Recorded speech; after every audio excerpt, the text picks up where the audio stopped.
బాపట్ల జిల్లాలో భారీగా నగదు పట్టుబడింది. మార్టూరు మండలం బొల్లాపల్లి టోల్ ప్లాజా వద్ద పోలీసులు నిర్వహించారు. ఈ తనిఖీల్లో కడప నుంచి ప్రొద్దుటూరు నుంచి విజయవాడకు వెళ్తున్న కారులో 2,25,00,000 నగదును పట్టుకున్న పోలీసులు శ్రీనివాస్ అనే వ్యక్తిని అదుపులోకి తీసుకున్నారు. మొక్కజొన్న విత్తనాలు కొనేందుకు నగదును తీసుకెళ్తున్నట్లు చెబుతున్నాడు నిందితుడు. అయితే అతని వద్ద సరైన పత్రాలు లేకపోవడంతో నగదుతో పాటు కారును సీజ్ చేసిన పోలీసులు శ్రీనివాస్ రెడ్డిని అదుపులోకి తీసుకుని విచారిస్తున్నారు.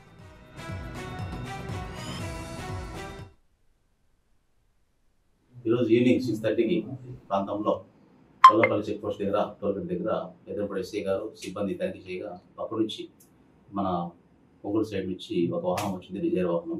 దాని వాహనం తనిఖీ చేయగా దాంట్లో క్యాష్ దొరికింది. సో దాంట్లో వచ్చేసి శ్రీనివాస్ రెడ్డి అని చెప్పి విజయవాడ చెందిన శ్రీనివాస్ రెడ్డి, అదేవిధంగా డ్రైవర్ వచ్చేసి శ్రీనివాస్ అని చెప్పి స్విఫ్ట్ డిజైర్లో ఈ క్యాష్ రావడం పెట్టుకోవడం జరిగింది.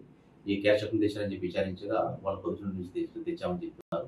సో వీడు వచ్చేసి స్వీట్స్ బిజినెస్ అని చెప్తున్నారు, అక్కడ మిల్లర్స్ తీసుకొస్తామని చెప్తున్నారు. సరైన ఆధారం చెప్పడం మేము క్యాష్ చేసి కట్టాల్సి పంపిస్తున్నాము.